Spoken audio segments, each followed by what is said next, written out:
김재훈 병장, 전화 끊고 당장 와! 엄마 제발 아무 말도 하지 마세요. 그날 밤 정숙은 잠을 이루지 못했습니다. 그리고 다음날 그녀는 강원도 산골 부대 앞에 서 있었습니다. 사모님, 지금 당장 돌아가시기 바랍니다. 여긴 사적인 감정으로 오는 곳이 아닙니다. 제 소개를 제대로 하지 않았네요. 의심스러우시면 국방부에 확인해 보세요. 박정숙이라는 이름으로 검색해 보시면 됩니다. 이게 진짜인가요? 이야기를 끝까지 들으신다면 당신은 더는 조용한 동네 아주머니를 쉽게 판단하지 않게 될 겁니다. 혹시 지금 어디서 듣고 계신가요? 여러분의 이야기 댓글로 들려주세요. 그리고 마음에 드셨다면 좋아요 한번 눌러주시면 감사하겠습니다. 지금 본편 시작합니다. 서울 강북의 한 낡은 아파트 단지. 오래된 건물들 사이로 작은 텃밭이 옹기종기 모여 있었습니다. 그중 한 구석에서 박정숙이 상추를 따고 있었죠. 손가락 사이로 흙이 묻어나도 개의치 않고 정성스럽게 한 입 한 입 골라내는 모습이었습니다. 아유, 정숙 언니, 또 밭에 나왔네요? 김수미가 플라스틱 바구니를 들고 다가왔습니다. 정숙은 허리를 펴며 미소를 지었어요. 수미야, 오늘 상추가 참 싱싱해서 좀 따려고 했는데 언니는 진짜 부지런해요. 나 같으면 마트에서 사 먹지. 이런 거 언제 다 키워요. 정숙은 따뜻한 웃음을 지으며 상추를 정리했습니다. 평범한 동네 아주머니의 모습 그대로였죠. 화려하지 않은 옷차림에 소박한 말투, 그리고 이웃들과 자연스럽게 어울리는 모습이었습니다. 그런데 정숙 언니는 예전에 뭐 하셨어요? 가끔 보면 뭔가 달라 보이는데. 수미의 질문에 정숙은 잠시 손을 멈췄습니다. 그리고는 다시 자연스럽게 웃으며 대답했어요. 나야 뭐 애나 키우고 그냥 평범하게 살았지. 특별한 건 없어. 그래도 말하는 게 좀 다르잖아요. 뭔가 똑똑해 보이고.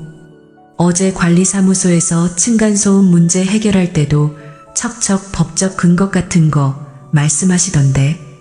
정숙은 고개를 저었습니다.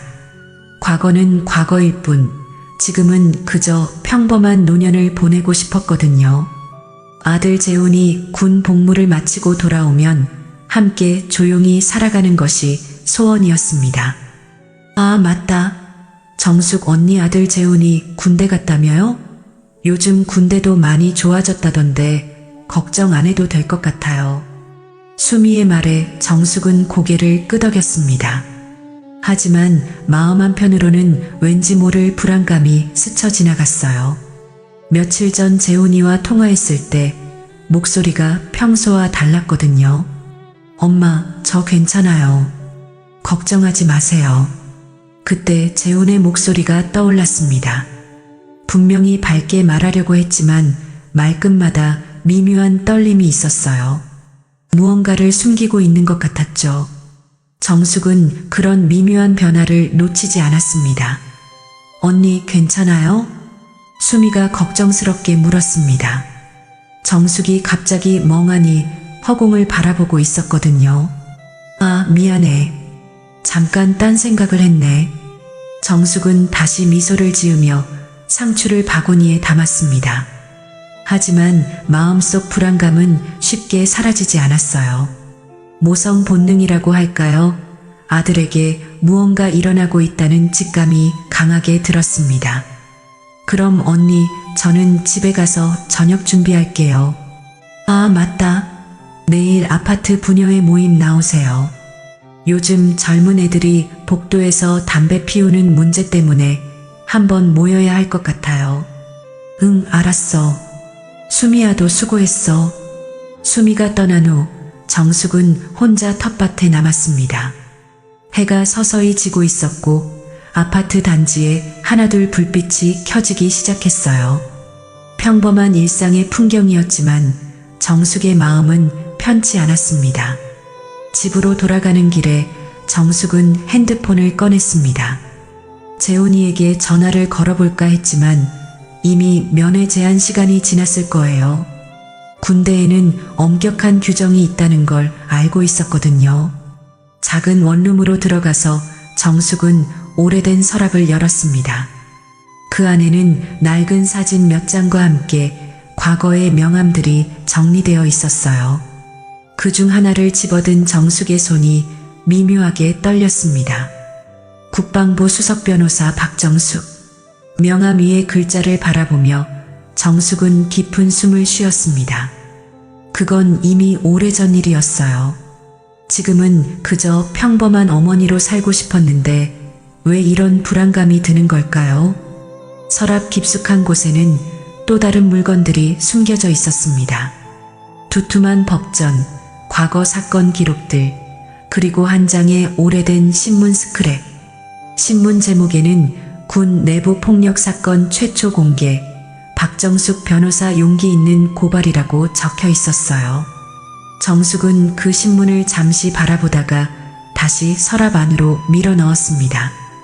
그때는 남의 일이라고 생각했는데 지금은 내 아들 일이 될 수도 있다는 생각이 들었거든요. 부엌에서 혼자 저녁을 먹으며 정숙은 재훈이를 떠올렸습니다.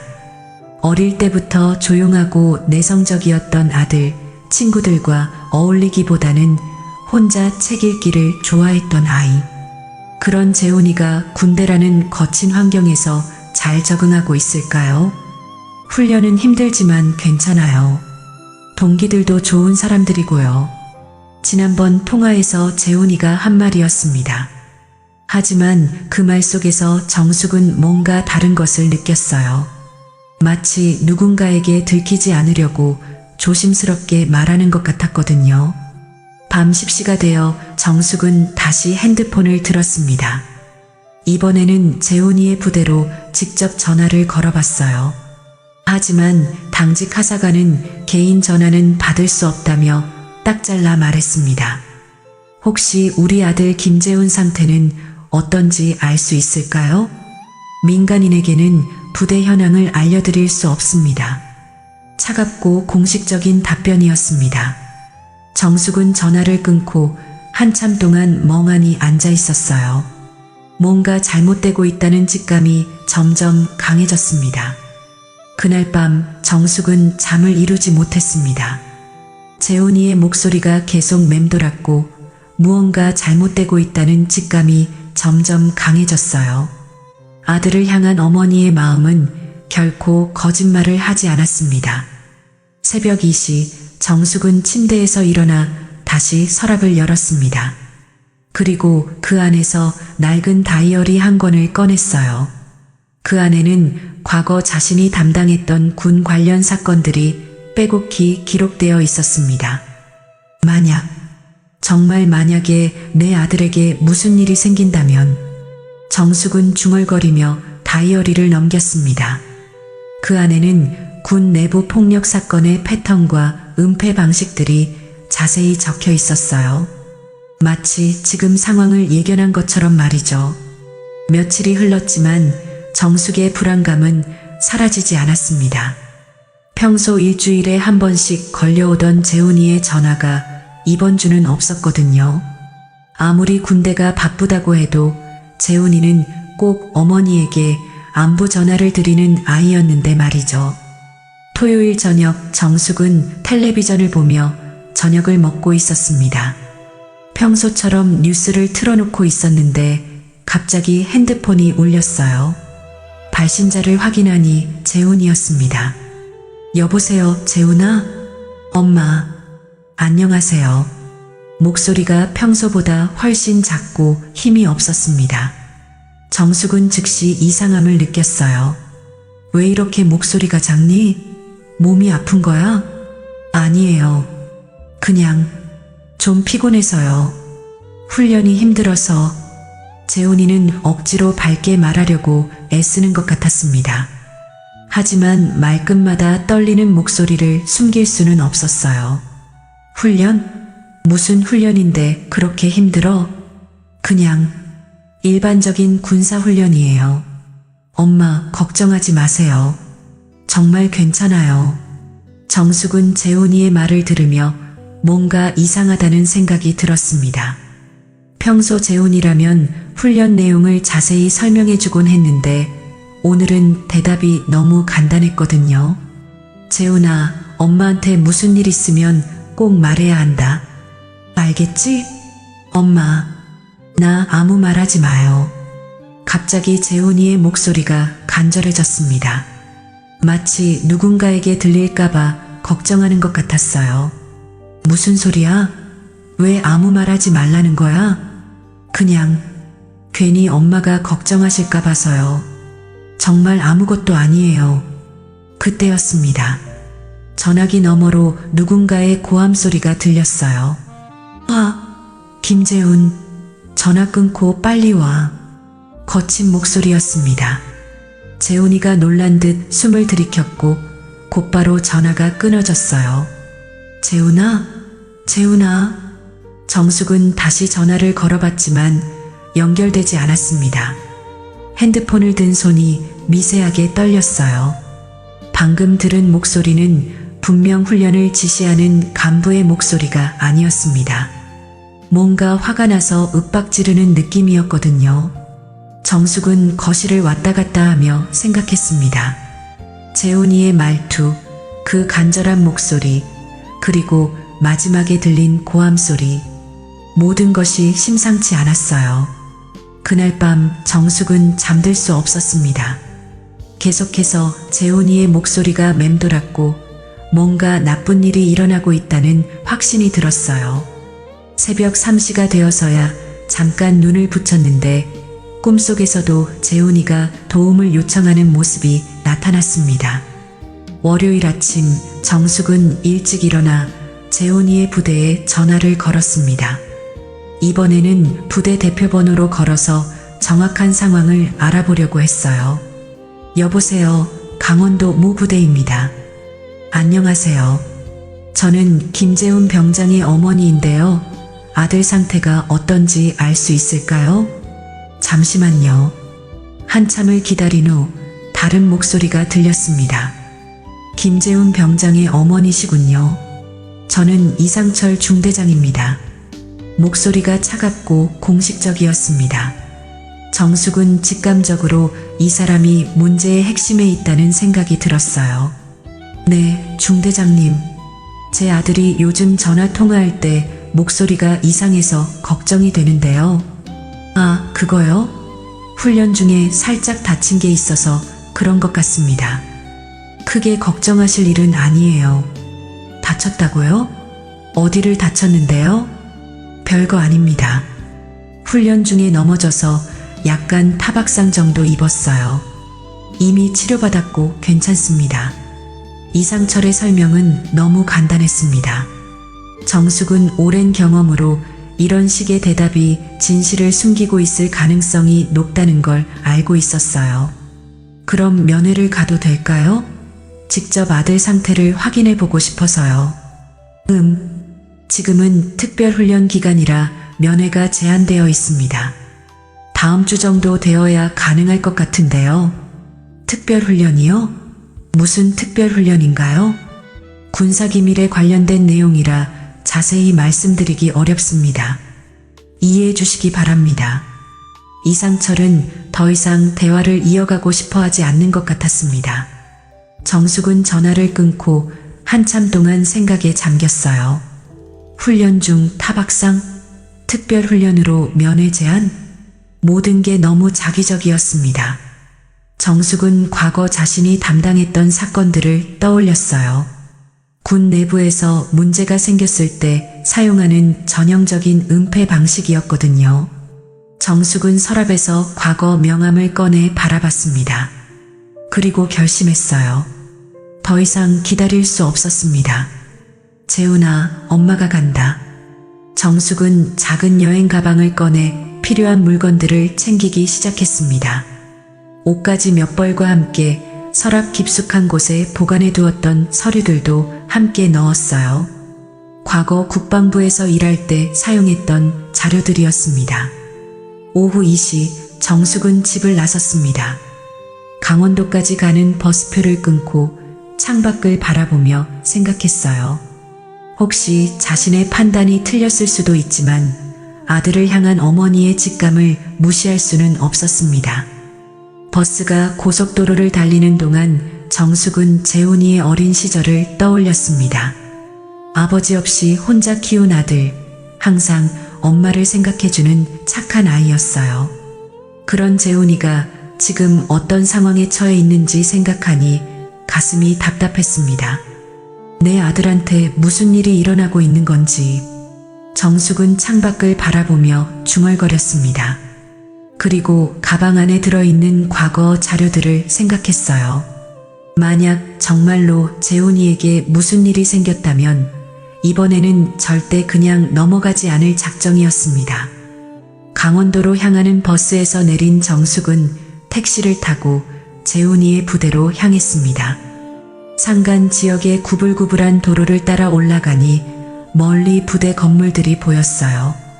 높은 철조망과 경계초소가 보이는 것이 여느 군부대와 다를 바 없었습니다. 여기서 내려주세요.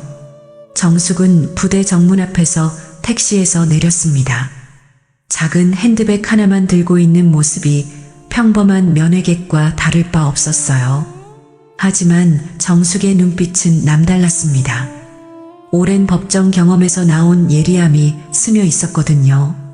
부대 정문에는 젊은 초병이 서 있었습니다. 정숙이 다가가자 초병은 공손히 인사했어요. 안녕하세요. 무엇을 도와드릴까요?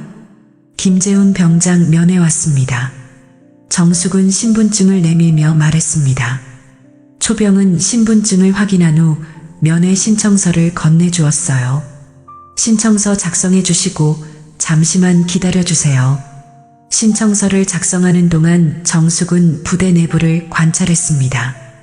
훈련병들이 뛰어다니는 모습이 보였고 간부들이 큰 소리로 지시하는 소리도 들렸어요. 그런데 뭔가 분위기가 평소와 달랐습니다. 너무 경직되어 있는 것 같았거든요. 죄송합니다만 김재훈이라는 이름이 면회 명단에 없습니다. 초병의 말에 정숙은 당황했습니다. 그럴 리가 없는데요. 분명히 이 부대에 있다고 들었습니다. 다시 한번 확인해 보겠습니다. 초병은 전화를 걸어 확인했지만 결과는 같았습니다. 정말 죄송합니다. 현재 면회가 불가능하다고 합니다. 특별훈련 기간이라서요. 정숙은 이상함을 느꼈습니다. 분명히 재훈이는 이 부대에 있는데 왜 면회 명단에 없다는 걸까요? 그럼 중대장님과 통화할 수 있을까요? 이상철 중대장님과 전화로 이미 얘기했거든요. 잠시만요. 초병이 다시 전화를 걸었고 이번에는 부대 안쪽에서 한 간부가 나왔습니다. 계급장을 보니 중위였어요. 안녕하세요. 저는 행정보급관 중위입니다. 무슨 일로 오셨나요? 김재훈 병장의 어머니입니다. 아들 면회 왔는데 명단에 없다고 하네요. 중위는 잠시 머뭇거리더니 말했습니다. 아, 김재훈 병장이요. 현재 특별교육을 받고 있어서 면회가 어려울 것 같습니다. 특별교육이요? 무슨 특별교육인가요? 군사기밀에 관련된 사항이라 자세한 내용은 말씀드리기 어렵습니다. 또 같은 말이었습니다. 정숙은 점점 의심이 커졌어요. 그럼 중대장님은 만날 수 있나요? 중대장님도 현재 훈련 지휘 중이셔서 내일 다시 오시는 게 어떨까요? 중위는 정숙을 돌려보내려고 애쓰는 것 같았습니다. 하지만 정숙은 쉽게 물러날 생각이 없었어요. 저는 아들을 보기 전까지는 돌아가지 않겠습니다. 멀리서 왔는데 이렇게 돌아갈 수는 없어요. 정숙의 단호한 말에 중위는 당황했습니다. 그때 부대 안쪽에서 이상철 중대장이 나타났어요. 무슨 일입니까? 중대장님, 김재훈 병장 어머니께서 면회 요청을 하셨는데. 이상철은 정숙을 보더니 차가운 표정을 지었습니다. 사모님, 전화로 말씀드렸듯이 현재는 면회가 어렵습니다. 민간인은 여기까지입니다. 중대장님, 저는 제 아들을 보기 위해 왔습니다. 왜 면회를 거부하시는 거죠? 거부하는 게 아니라 규정상 불가능하다는 겁니다. 사모님, 아드님은 군인입니다. 여긴 사적인 감정으로 오는 곳이 아닙니다. 이상철의 말투가 점점 거칠어졌습니다. 정숙은 이런 태도에서 뭔가 숨기고 있다는 확신을 얻었어요. 그럼 아들이 다쳤다는 건 사실인가요? 별거 아닙니다. 곧 나을 겁니다. 제가 직접 확인하고 싶습니다. 그럴 필요 없습니다. 저희가 알아서 관리하고 있으니까요. 그때였습니다. 부대 내부 복도에서 누군가가 지나가는 모습이 보였어요. 정숙은 그 모습을 보고 깜짝 놀랐습니다. 재훈이었거든요. 재훈의 오른쪽 눈 주변이 시퍼렇게 멍들어 있었고 왼팔에는 붕대가 감겨 있었어요. 그리고 걸음걸이도 평소와 달리 어색했습니다. 재훈아. 정숙이 소리쳤지만 재훈은 정숙을 보고도 고개를 돌렸습니다. 마치 못 본 척 하려는 것 같았어요. 사모님, 지금 당장 돌아가시기 바랍니다. 이상철이 정숙의 앞을 막아섰습니다. 하지만 정숙은 이미 모든 걸 봤어요. 아들의 상처, 겁에 질린 표정, 그리고 이를 숨기려는 부대의 태도까지. 중대장님, 제 아들한테 무슨 일이 일어난 건가요? 정숙의 목소리가 떨렸습니다. 분노와 걱정이 섞인 목소리였어요. 아무 일도 없습니다. 그냥 훈련 중 실수로. 실수요? 저 정도로 다치는 게 실수라고요? 정숙은 더 이상 참을 수 없었습니다. 아들의 모습을 본 순간 모든 게 명확해졌거든요. 사모님, 지금 당장 나가지 않으면 경비대를 부르겠습니다. 이상철의 협박에도 정숙은 굴복하지 않았습니다. 그러세요. 경비대든 누구든 부르세요. 저는 제 아들이 왜 저렇게 다쳤는지 알아낼 때까지 여기 있을 겁니다. 정숙의 단호한 태도에 이상철은 당황했습니다. 평범한 어머니가 이렇게 강하게 나올 줄 몰랐거든요. 누가 내 아들한테 이랬지? 정숙의 눈빛이 차갑게 변했습니다. 그 순간 이상철은 뭔가 다른 분위기를 느꼈어요. 평범한 아줌마가 아닌 뭔가 전문적인 느낌이었습니다. 정숙은 핸드백에서 명함 하나를 꺼냈습니다. 그리고 이상철에게 건네주었어요. 제 소개를 제대로 하지 않았네요. 이상철이 명함을 보는 순간 얼굴이 하얗게 변했습니다. 명함에는 이렇게 적혀 있었거든요. 국방부 특별자문 변호사 박정숙. 면회를 마친 정숙은 부대를 나와 인근 여관으로 향했습니다. 산골짜기에 있는 작은 여관이었지만 정숙에게는 충분했어요. 방에 짐을 풀고 나서 정숙은 가져온 서류들을 책상 위에 펼쳐놓았습니다. 두툼한 법전, 과거 사건 기록들, 그리고 각종 양식들이 책상을 가득 메웠어요. 정숙은 오래된 안경을 쓰고 하나하나 살펴보기 시작했습니다. 군형법 제62조 상관에 대한 폭행죄. 정숙은 중얼거리며 관련 조항들을 찾아봤습니다.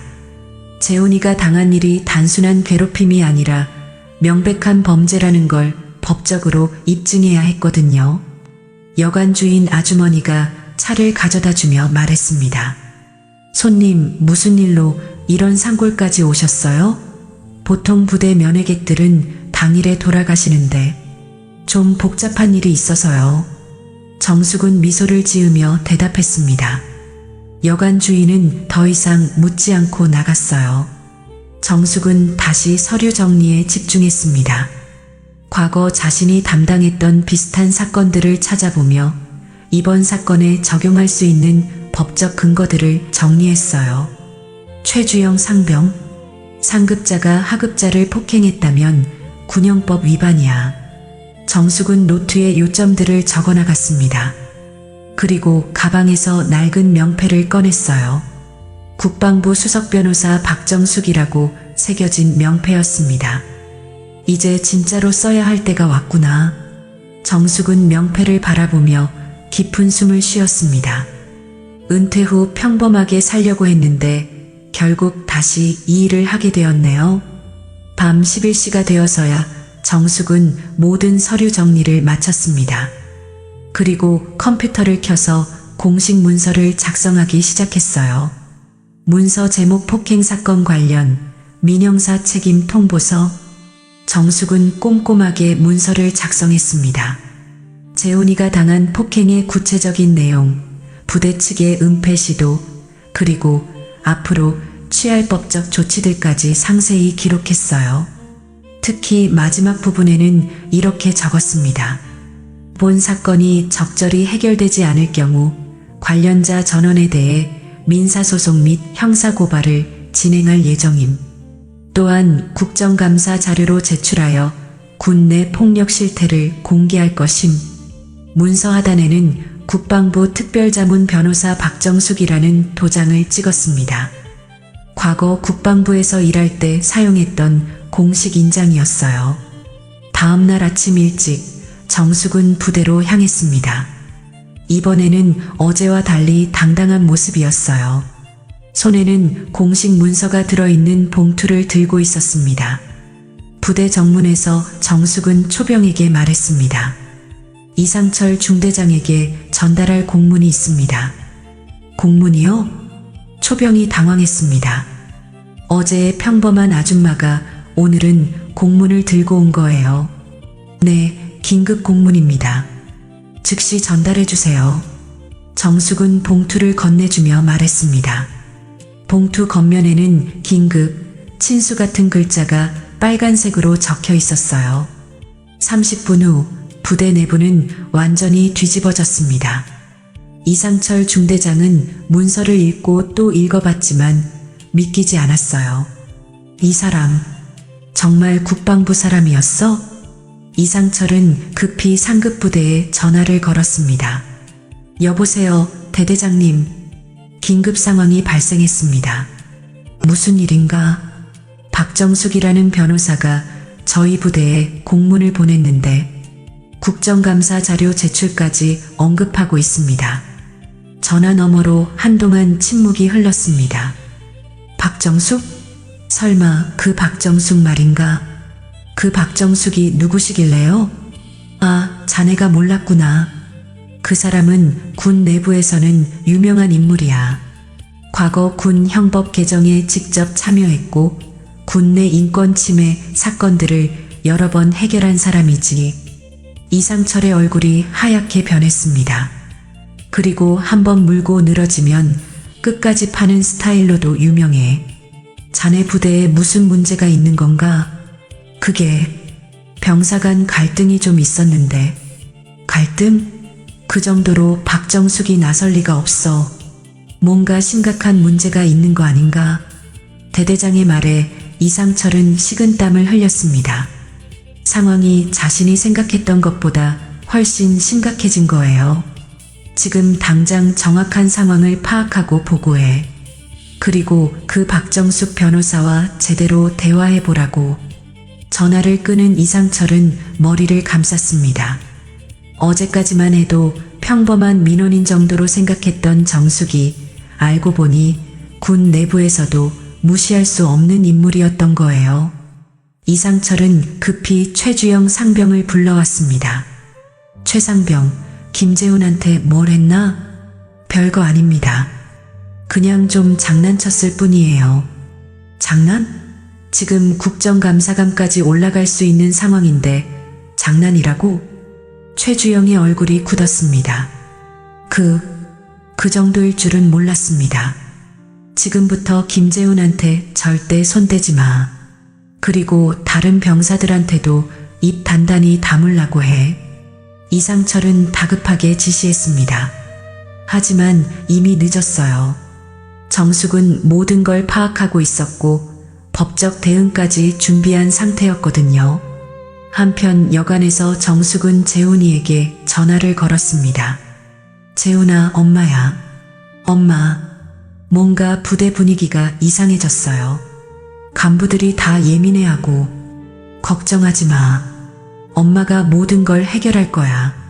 정숙의 목소리에는 확신이 가득했습니다. 우리 아들이 아니라 모두의 아들을 지키는 일이야.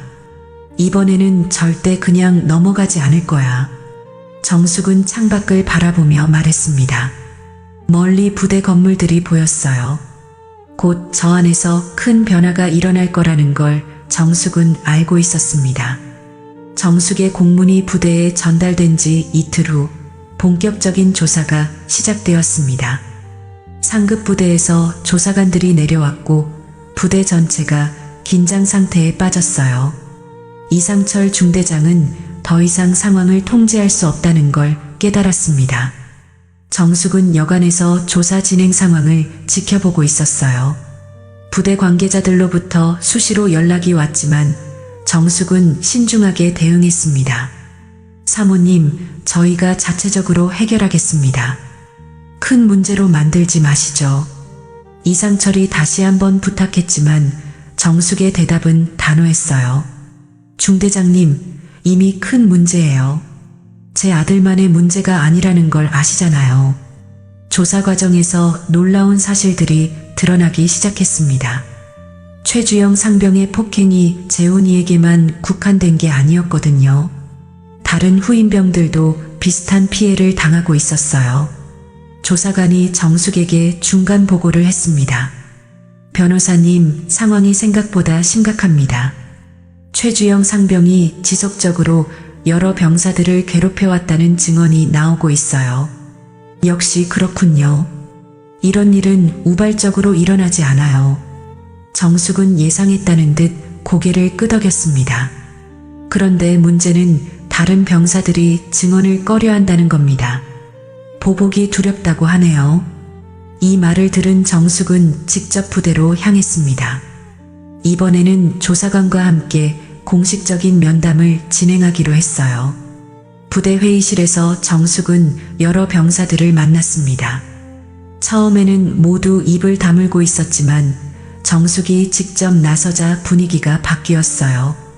여러분, 저는 김재훈의 어머니이기도 하지만 여러분 모두의 편이기도 해요. 정숙은 따뜻한 목소리로 말했습니다. 법은 여러분을 보호할 수 있어요. 하지만 여러분이 침묵하면 아무도 못 지켜요. 한 병사가 조심스럽게 손을 들었습니다. 변호사님, 정말 보복 없이 증언할 수 있을까요? 약속드릴게요. 제가 직접 여러분을 보호하겠어요. 정숙의 진심 어린 말에 병사들이 하나둘 입을 열기 시작했습니다. 최상병이 매일 트집을 잡았어요. 청소를 다시 하라고 하면서 발로 찼어요.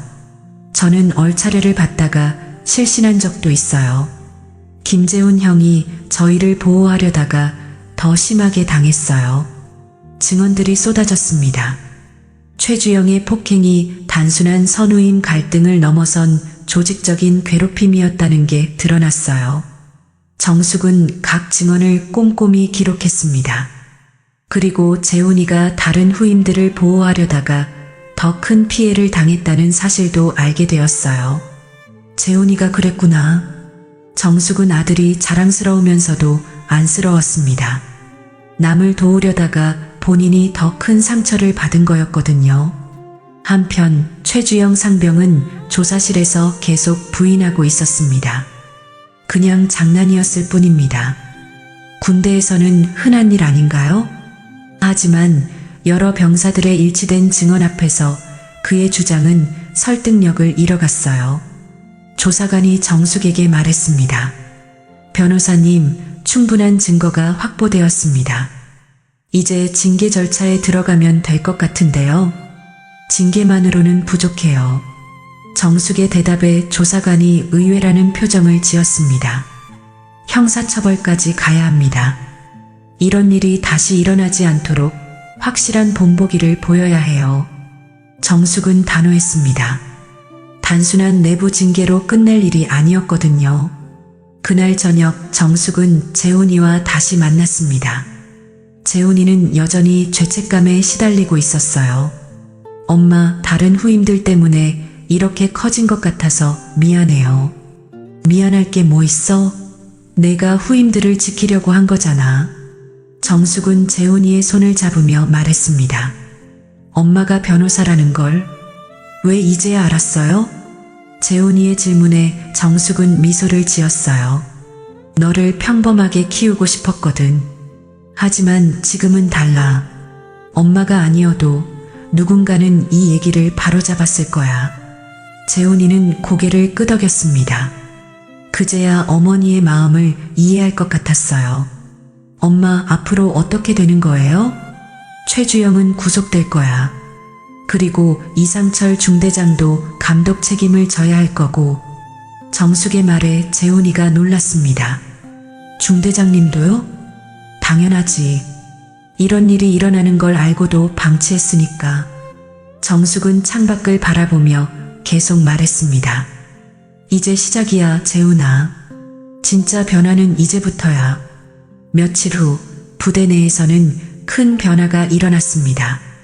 최주영 상병은 영창에 수감되었고 군 검찰에 송치되었어요. 이상철 중대장도 감독 책임을 묻어보직에서 해임되었습니다. 하지만 정숙은 여기서 멈추지 않았어요. 근본적인 변화가 필요하다고 생각했거든요. 이 문제를 공개해야겠어요. 정숙은 조사관에게 말했습니다. 공개요? 이미 해결되었는데 굳이? 이런 일이 다른 부대에서도 일어나고 있을 거예요. 한 번의 사건 해결로는 부족해요. 정숙의 결정은 확고했습니다. 개인적인 복수가 아니라 진정한 변화를 위한 선택이었어요. 정숙의 결정이 알려지자 군 고위층까지 이 사건에 관심을 갖기 시작했습니다. 특히 전역한 장군 윤상기가 직접 연락을 해왔어요. 윤상기는 정숙의 대학 동기이자 과거 군 법무관 출신이었습니다. 정숙아, 내가 그 박정숙이야? 오랜만에 들리는 윤상기의 목소리였습니다. 정숙은 반가우면서도 당황스러웠어요. 상기야, 어떻게 내 번호를 알았어? 군 내부에서 난리가 났어. 박정숙이 다시 나타났다고 말이야. 윤상기의 말에 정숙은 자신이 얼마나 유명한 존재였는지 새삼 깨달았습니다. 내가 국방부에서 일할 때를 기억해. 군내 인권의 벽을 깼던 여자라고 불렸잖아. 그런 별명이 있었나? 정숙은 웃으며 대답했지만 마음 한편으로는 복잡했어요. 과거의 일들이 다시 수면 위로 올라오고 있었거든요. 지금 내 아들 사건 때문에 부대 전체가 뒤집어진 거 알아? 그 정도인가? 정 중대장이 보직 해임되고 해당 상병은 군 검찰 송치됐어. 그런데 이게 끝이 아니라며? 윤상기의 목소리에는 걱정이 섞여 있었습니다. 상기야, 이런 일이 우리 아들한테만 일어나는 게 아니야. 전국 어느 부대에서든 벌어지고 있는 일이라고. 알아. 하지만 너무 큰 파장을 일으키면. 큰 파장? 내 아들이 맞을 때는 누가 생각해줬어? 정숙의 목소리가 단호해졌습니다.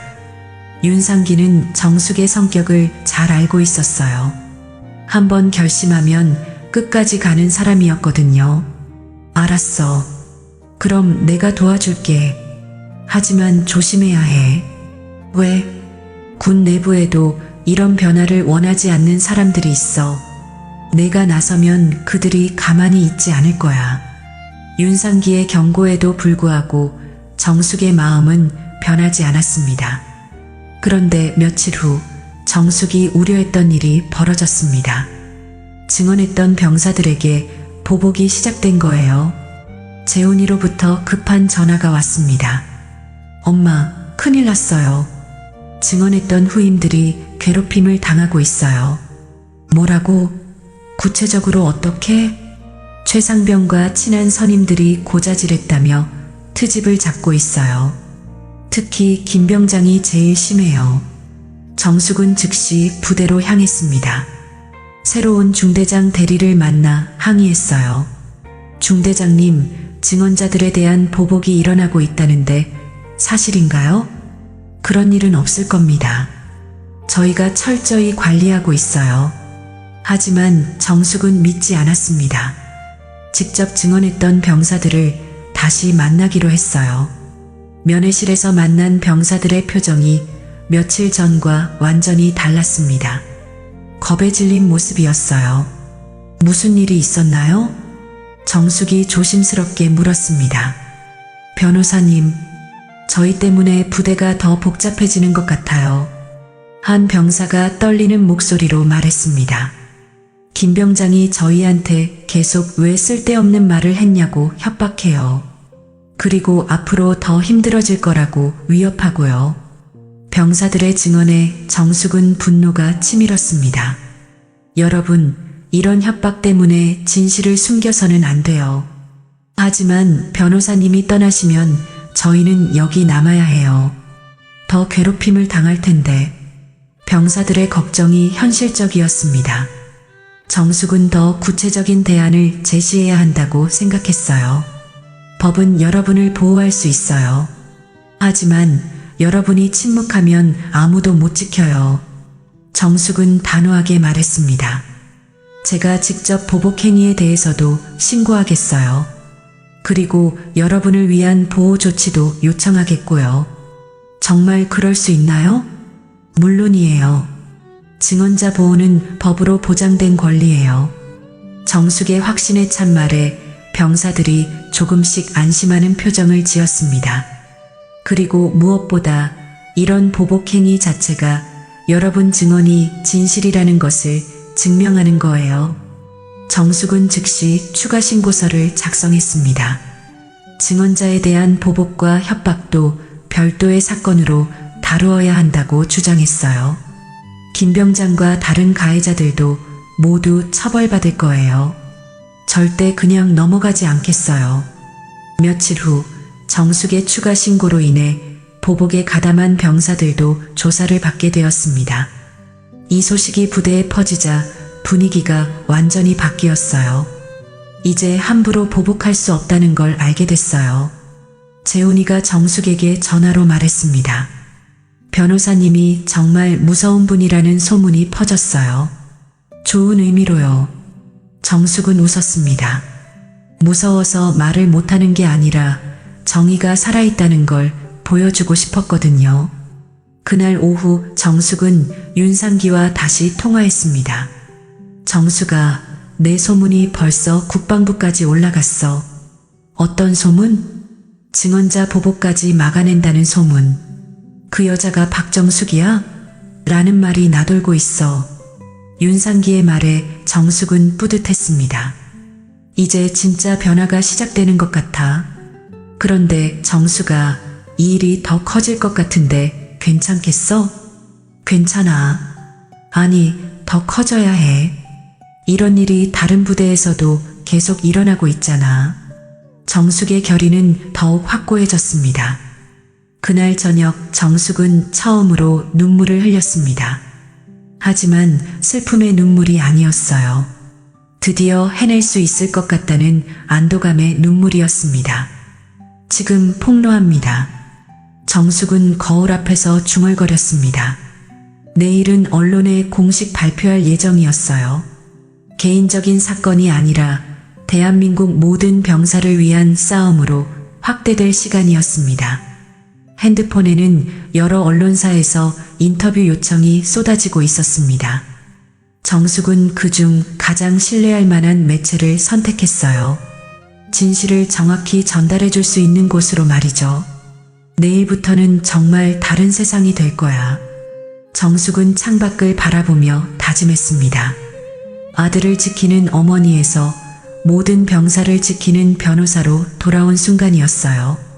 정숙의 공식 신고와 증거 자료들이 군 수사기관에 접수된 지 일주일 후 드디어 구체적인 조치들이 시작되었습니다. 가장 먼저 최주영 상병에 대한 구속영장이 발부되었어요. 최주영 상병, 군형법 위반 및 지속적 폭행 혐의로 구속합니다. 군 검찰의 발표에 부대 전체가 충격에 빠졌습니다. 단순한 내부 징계가 아니라 형사처벌까지 이어진 거였거든요. 최주영은 수갑을 찬 채 부대를 떠나면서도 끝까지 억울하다고 주장했어요. 이건 너무 과한 처벌 아닙니까? 군대에서 흔히 있는 일인데. 하지만 그의 주장은 받아들여지지 않았습니다. 이미 여러 병사들의 일관된 증언과 객관적 증거들이 확보된 상태였거든요. 정숙은 이 소식을 들으며 안도감을 느꼈습니다. 하지만 동시에 이것만으로는 부족하다는 생각도 들었어요.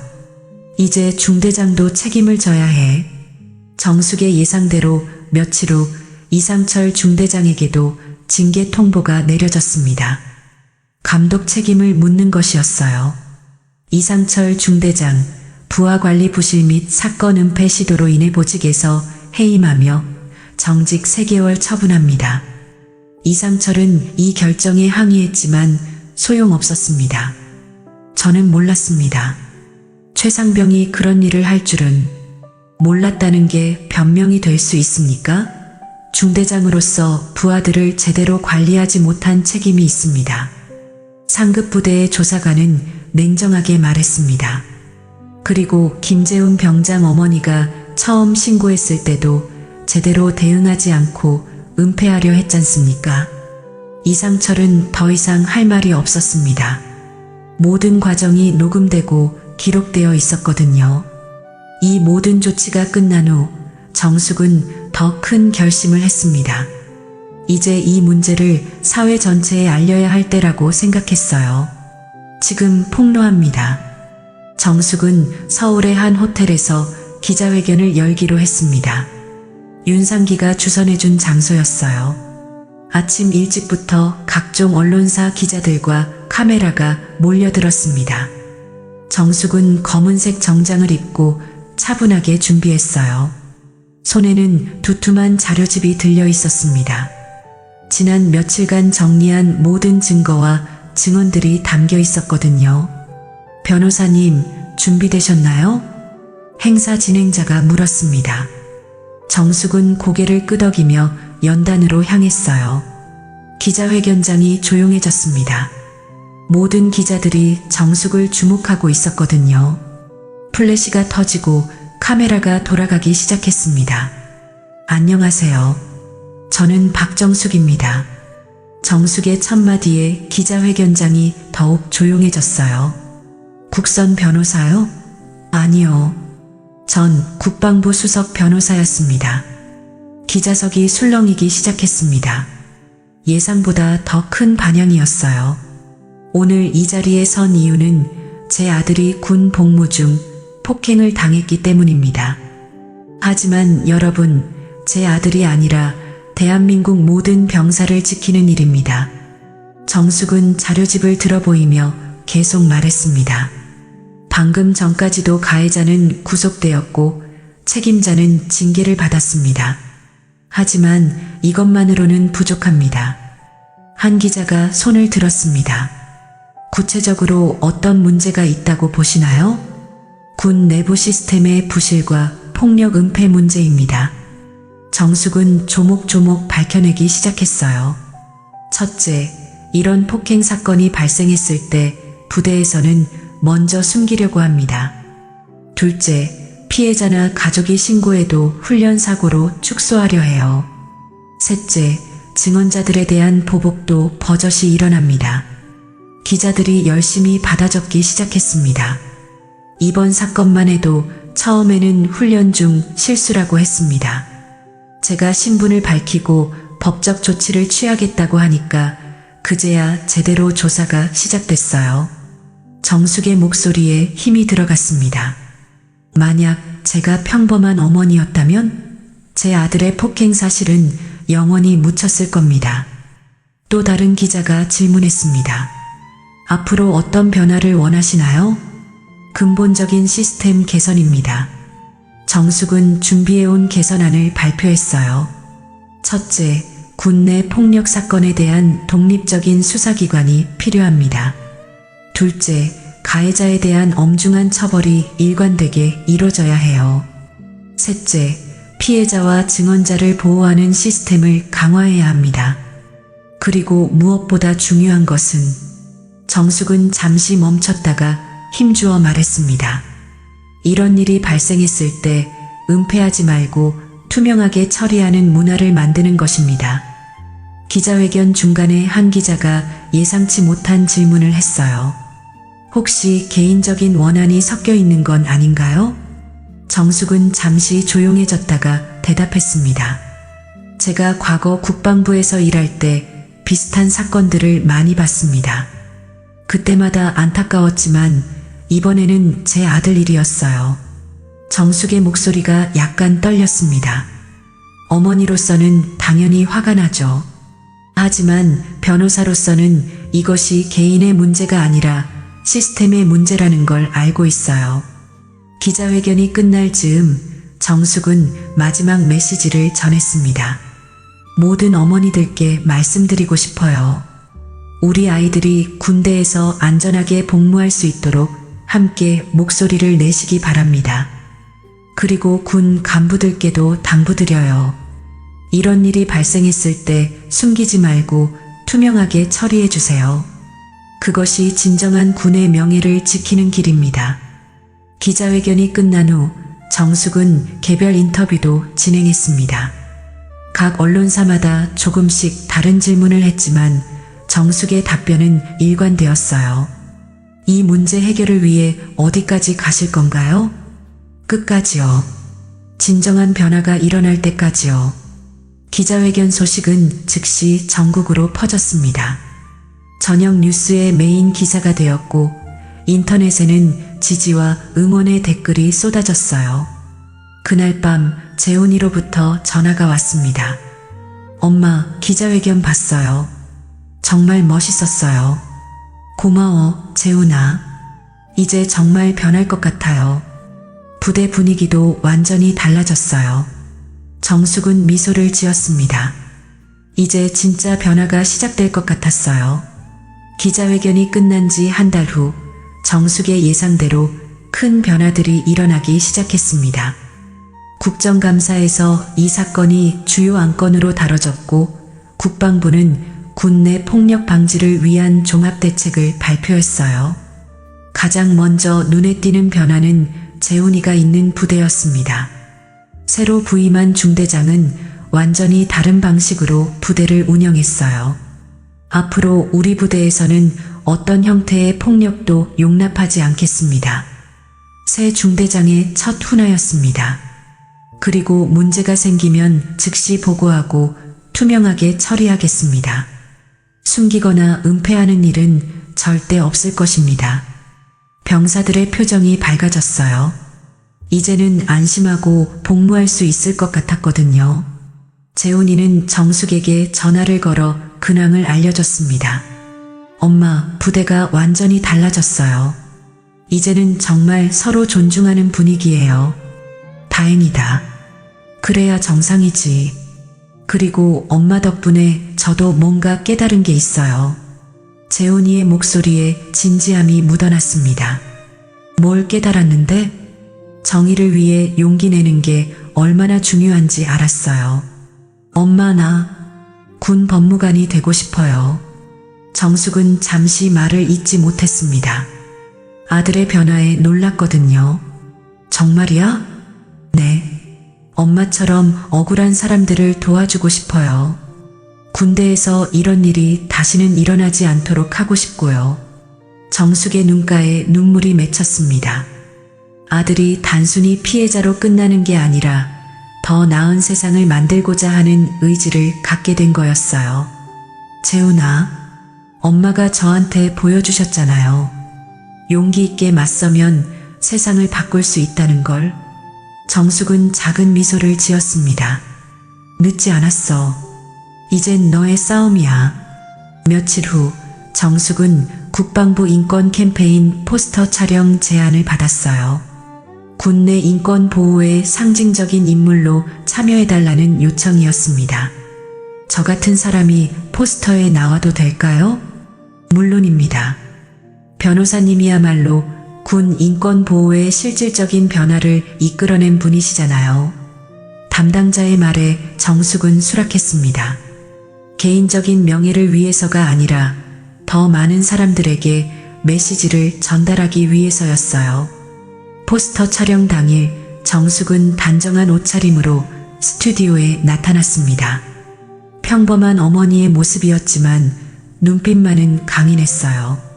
모든 병사의 인권을 지킵니다라는 문구가 들어갈 예정입니다. 좋네요. 촬영이 끝난 후 정숙은 촬영 스태프들과 이야기를 나눴어요. 변호사님 덕분에 저희 아들도 안심하고 군 생활할 수 있을 것 같아요. 한 스태프가 말했습니다. 고마워할 건 없어요. 당연한 일 했을 뿐이에요. 정숙의 대답은 여전히 겸손했습니다. 몇 주 후 재훈이가 제대를 앞두고 정숙을 만나러 왔어요. 오랜만에 본 아들의 모습은 완전히 달라져 있었습니다. 예전보다 훨씬 당당하고 자신감 넘치는 모습이었어요. 엄마, 이거 봤어요? 재훈이가 신문을 보여줬습니다. 국방부 인권 캠페인 포스터에 실린 정숙의 사진이 실려 있었어요. 우리 엄마가 이렇게 유명해지다니. 재훈이는 자랑스러워했습니다. 유명해진 게 중요한 게 아니야.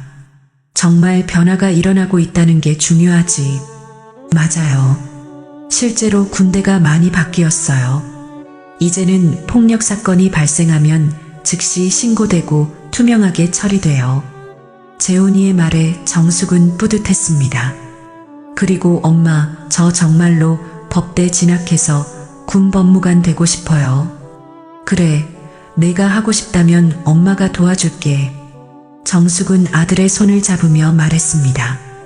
하지만 쉽지 않을 거야. 각오해야 해. 각오되어 있어요. 엄마가 시작한 변화를 저도 이어가고 싶어요. 그날 오후 모자는 함께 한강을 산책했습니다.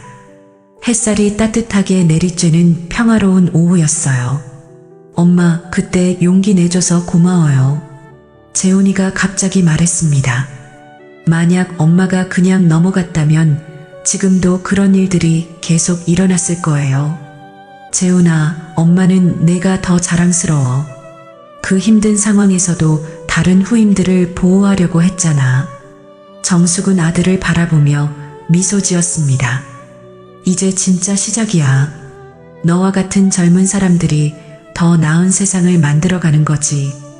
해가 저물어가는 한강에서 모자는 미래에 대해 이야기했습니다. 재훈이의 꿈, 그리고 더 나은 군대 문화에 대한 희망 말이에요. 며칠 후 정숙은 다시 평범한 일상으로 돌아갔습니다. 강북의 작은 아파트로 돌아가서 텃밭을 가꾸고 이웃들과 소소한 대화를 나누는 일상 말이에요. 정숙 언니, TV에서 봤어요. 정말 대단하세요. 김수미가 흥분해서 말했습니다. 별거 아니야. 그냥 해야 할 일 했을 뿐이야.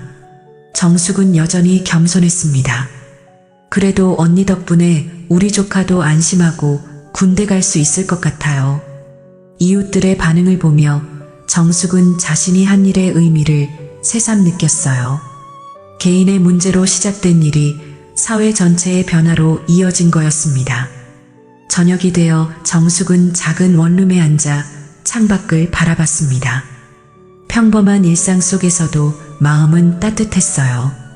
아들이 안전하게 제대할 수 있게 되었고 다른 많은 아들들도 더 나은 환경에서 복무할 수 있게 되었으니까요. 핸드폰에는 여전히 감사 인사와 상담 요청들이 들어왔습니다. 비슷한 문제로 고민하는 다른 가족들이었어요. 정숙은 가능한 한 모든 요청에 응답했습니다. 햇살 비치는 길 위를 걸으며 정숙은 생각했습니다. 오늘도 평범한 동네 아주머니처럼 시장 장바구니를 들고 걸어가지만 이제는 다른 의미였어요. 작은 용기가 큰 변화를 만들어낼 수 있다는 걸 보여준 의미 있는 걸음이었습니다. 내일도 좋은 하루가 될 거야. 정숙은 미소를 지으며 집으로 향했습니다. 평범하지만 의미 있는 삶, 그리고 더 나은 세상을 만들어가는 작은 변화들이 계속될 거라는 믿음을 안고 말이에요.